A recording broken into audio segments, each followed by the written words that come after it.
శ్రీమాత్రే నమః. శ్రీ గురుభ్యో నమః.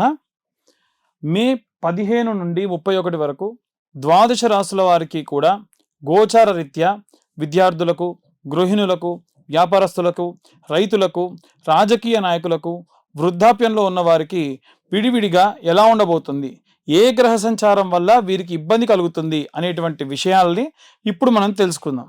వృశ్చిక రాశి వారికి సంబంధించి మే 15 నుండి 31 వరకు ఎలా ఉండబోతుంది అనేటువంటి విషయాన్ని ఇప్పుడు తెలుసుకుందాం. విద్యార్థులు చదువుపై ఆసక్తి ఉన్నప్పటికీ ఏకాగ్రత కుదరడం కొంత కష్టంగా ఉంటుంది. ముఖ్యంగా సాంకేతిక మరియు పరిశోధన రంగాల్లో ఉన్నటువంటి విద్యార్థులకు మంచి ఫలితాలు లభిస్తాయి.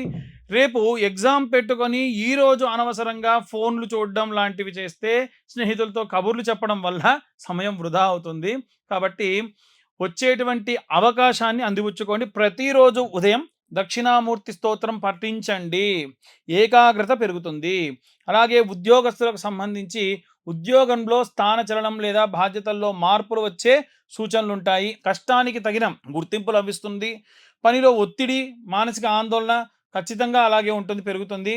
ఆఫీసులో మీ యొక్క ఐడియా తీసుకొని మరి కొంతమంది వేరే వాళ్ళు వాళ్ళ యొక్క క్రెడిట్ పొందుతారు. అలాగే మిమ్మల్ని మోసం చేసేటువంటి ప్రయత్నించేటువంటి వాళ్ళు కూడా ఉంటారు. అప్పుడు ఆ సమయంలో చాలా జాగ్రత్తగా వ్యవహరించండి. మీ పై అధికారులకు వివరించాల్సినటువంటి పరిస్థితి కూడా వస్తుంది. మంగళవారం నాడు సుబ్రహ్మణ్యేశ్వర స్వామిని పూజించడం వలన వృత్తిలో ఆటంకాలు తొలగుతాయి. వివాహిక జీవితానికి సంబంధించినటువంటి భార్యాభర్తలకు సంబంధించి అష్టమ స్థానమునందు ఉన్నటువంటి శుక్ర గురువుల యొక్క కలయిక వలన రహస్య విషయాలు కూడా, గత సంఘటనల వల్ల చిన్నపాటి మనస్పర్ధలు రావచ్చు. పరస్పరం అవగాహన లేక చాలా ఇబ్బంది పడవచ్చు. ఖర్చుల విషయంలో లేదా అత్తమామల వైపు నుండి వచ్చేటువంటి చర్చల వల్ల జీవిత భాగస్వామితో చిన్నపాటి వాదన జరగవచ్చు. శుక్రవారం లక్ష్మీదేవికి నేతితో దీపం వెలిగించడం వల్ల సకల సౌఖ్యాలు కూడా కలుగుతాయి. వివాహం కోసం ఎదురు చూసేటువంటి వారికి సంబంధించి సంబంధాలు కుదురుతాయి, కానీ చివరి నిమిషంలో కొంత జాప్యం జరిగే అవకాశం ఉంటుంది. కమ్యూనికేషన్ గ్యాప్ ఎక్కువగా ఉండే అవకాశం ఉంటుంది. సప్తమంలో ఉన్నటువంటి గ్రహ సంచారాల వల్ల ఇలాంటి ఇబ్బందులు లేకుండా జాగ్రత్తగా చూసుకోండి. ఒక మంచి సంబంధం వచ్చినప్పుడు నిర్ణయం తీసుకోకుండా మీ ఇంట్లో ఉన్నటువంటి వారి యొక్క ఆలస్యం వల్ల అది చేజారిపోయే అవకాశం కూడా ఉంది. చాలా జాగ్రత్తగా ఉండండి. ప్రతి నిత్యము కూడా అర్గళ స్తోత్రం పఠించడం శ్రేయస్కరం. అర్గళ స్తోత్రం చదవడం వల్ల వివాహం కాని వారికి వివాహం ఖచ్చితంగా జరుగుతుంది. భూ సంబంధితమైనటువంటి రైతులకు సంబంధించిన విషయానికి వస్తే, భూమి సంబంధించి క్రయ విక్రయాల విషయంలో లేదా సాగు పద్ధతులలో కొత్త ప్రయోగాలు చేయడానికి అనుకూలంగా ఉంటుంది. రాహు ప్రభావం వల్ల దిగుబడి విషయంలో అంచనాలు తలకిందులు అవ్వచ్చు. సాగుకు అవసరమైనటువంటి పెట్టుబడి సకాలంలో అందక ఇబ్బంది పడవచ్చు. కానీ మిత్రుల యొక్క సహాయం లభించడం వలన చాలా లాభిస్తారు. ఆదివారం రోజున గోవుకు గాసం పెట్టడం వల్ల గ్రహ దోషాలు కూడా తగ్గుతాయి. అలాగే గృహిణులకు సంబంధించిన విషయానికి వస్తే, ఇంటి అలంకరణ లేదా రిపేర్ల కోసం ఎక్కువ సమయం మరియు డబ్బు ఖర్చు పెట్టేటువంటి అవకాశం ఉంది. వెన్ను నొప్పి లేదా కీళ్ళ నొప్పులు ఎక్కువగా బాధించే అవకాశం ఉంది. ఇంట్లో శుభకార్యాలు తలపెట్టినప్పుడు బాధ్యతలన్నీ తలపై వేసుకోవడం వల్ల శారీరక అలసట అనేటువంటిది ఎక్కువగా ఉంటుంది. ఇదంతా కూడా ఏంటంటే 6వ స్థానంలో ఉన్నటువంటి కుజగ్రహ సంచారం వలన. అది స్వక్షేత్రంలో ఉన్నప్పటికీ మీరు కొన్ని రకాలైనటువంటి అంటే లలితా సహస్రనామ పారాయణం చేయడం వల్ల మానసిక ప్రశాంతత అనేటువంటిది లభిస్తుంది. రాజకీయ నాయకులకు సంబంధించిన విషయానికి వస్తే ప్రజాదరణ లభిస్తుంది, కానీ సొంత పార్టీలో ఉన్నవారే మీకు వ్యతిరేకంగా పనిచేసే అవకాశం ఉంది. ప్రసంగాల్లో చాలా జాగ్రత్తగా ఉండండి. కొంతమంది మిమ్మల్ని టార్గెట్ చేసి మాట్లాడిన విషయం కూడా మీకు తెలియకుండా అక్కడ విషయాలన్నీ కూడా జరుగుతాయి. ఒక బహిరంగ సభలో మీరు అన్న మాటలను ప్రత్యర్థులు తప్పుగా చిత్రీకరించి సోషల్ మీడియాలో వైరల్ చేసేటువంటి అవకాశం కూడా ఉంది.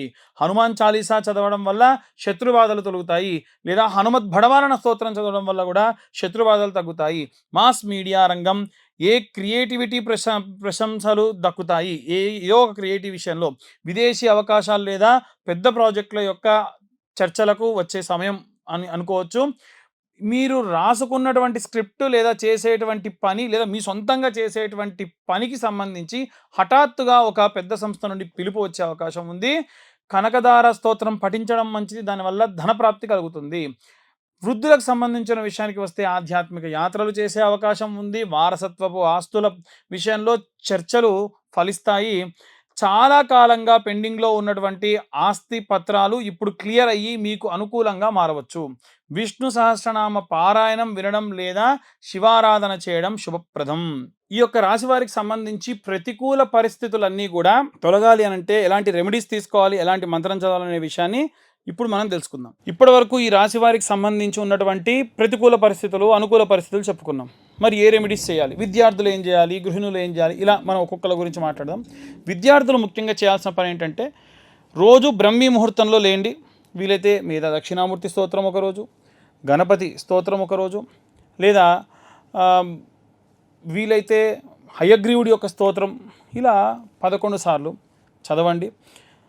మీరు ఉదయాన్నే గణపతి దగ్గర గరక తెచ్చి పెట్టుకోండి. బుధవారం కానీ లేకుంటే ఇంకే రోజులో అయినా సరే, ప్రతిరోజు చేసినా మంచిదే.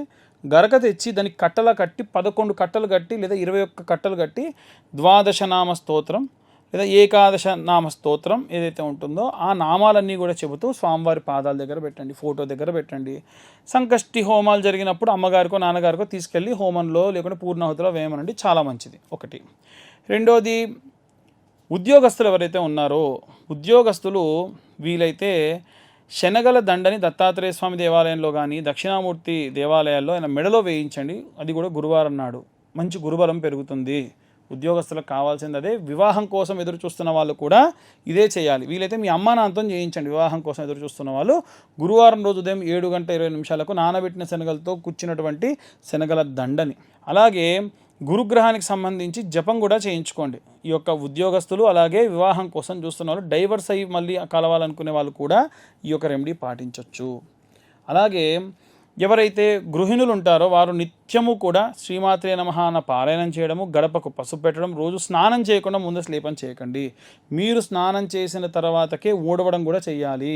స్నానం చేయకుండా చీపురు పడితే కూడా జ్యేష్ఠాదేవికి నచ్చదు. ఏదో రకమైన నష్టము, లాస్ అనేది జరుగుతుంది. సింపుల్ పని కదా. లేవగానే కాలకృత్యాలు తీర్చుకొని స్నానం చేసిన తర్వాతకే ఇల్లు ఊడవండి, లేకుంటే అస్సలు మంచిది కాదు. మళ్ళీ చాలాసార్లు చెప్పాను, ఇప్పుడు చెప్తున్నాం. గడప పూజించుకోండి, గడప పసుపు పెట్టుకోండి, దేవుడి దగ్గర దీపారాధన చేయండి. భార్యాభర్తల మధ్యలో గొడవ ఉంటే భర్తతోని ఎంత గొడవ ఉన్నా సరే తీసుకొచ్చి సాయంత్రం సమయంలో దీపారాధన చేయండి. ఆవు నెయ్యితో కానీ, విప్ప నూనెతో కానీ, సంపెంగ నూనెతో కానీ ఎర్రటి ఒత్తులుగా చేసి కుంకుమతో చేసినటువంటి ఎర్రటి ఒత్తులతో దీపారాధన చేస్తే మంచిది. అలాగే వ్యాపారస్తులు బుధవారం రోజు ఆవుకు గడ్డి, పచ్చి గడ్డి కనుక నైవేద్యంగా సమర్పించడం, అరటిపళ్ళు పెట్టడం, దాని ఆరోగ్యానికి సంబంధించిన వ్యాక్సిన్ వేయించడం కూడా చేస్తే ఉన్నత వ్యాపారాభివృద్ధి కలుగుతుంది.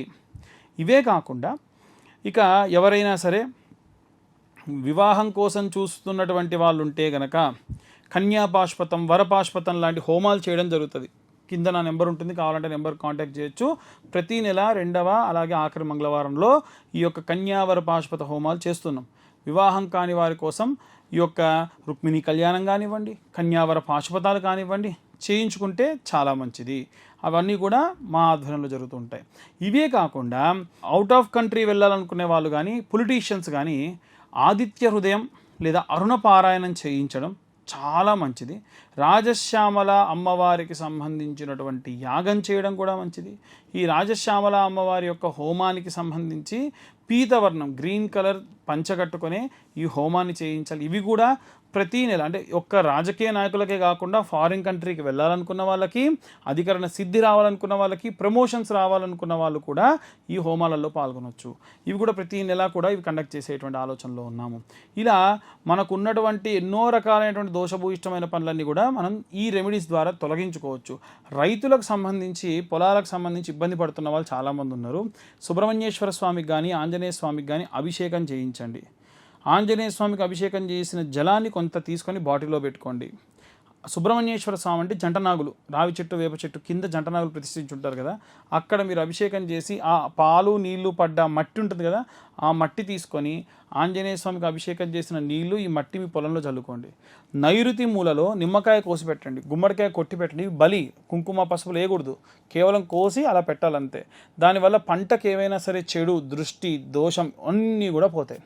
ఒకవేళ మీకు చాలా పెద్దగా ఉందనుకోండి, దాన్ని విడివిడిగా భాగాలు ఎకరం భాగాలుగా చేసుకొని ప్రతి ఎకరానికి కూడా ఈ నిమ్మకాయ జస్ట్ ఒక నిమ్మకాయ కోసి పెట్టండి. అది మీరు ఏ వారమైనా చేయొచ్చు. సోమవారం నుండి ఆదివారం వరకు ఎప్పుడైనా చేయొచ్చు. ఈ వారం చేయాలి, ఈ వారం చేయకూడదు అని ఏమీ లేదు. అలా చేయండి. దీనివల్ల రైతులందరూ కూడా మంచి అభివృద్ధి చెందుతారు, బాధపడకుండా ఉంటారు. అకాలంగా ఏమన్నా జరిగేటువంటి పనులని మీకు ముందే తెలుస్తూ ఉంటాయి. వృద్ధులు ఎవరైతే ఉంటారో వారందరికీ నేను పదే చెప్పాను, విష్ణు సహస్రనామ పారాయణం కానీ, అలాగే వెంకటేశ్వర స్వామి యొక్క గోవింద నామాలు కానీ చదవడం మంచిది. భార్య భర్త ఇద్దరు కూడా కూర్చొని రోజు సాయంత్రం పూట ఏదో ఒక స్తోత్రం కలిసి చదవడం వల్ల విశేషమైనటువంటి లక్ష్మీ కటాక్షం కలుగుతుంది. డబ్బు కోసం ఇబ్బంది పడుతున్న వాళ్ళకు కూడా ఇబ్బందులన్నీ కూడా పోతాయి. ఇక ఇవన్నీ కూడా గోచార రీత్యా చెప్పేటువంటి విషయాలు మాత్రమే.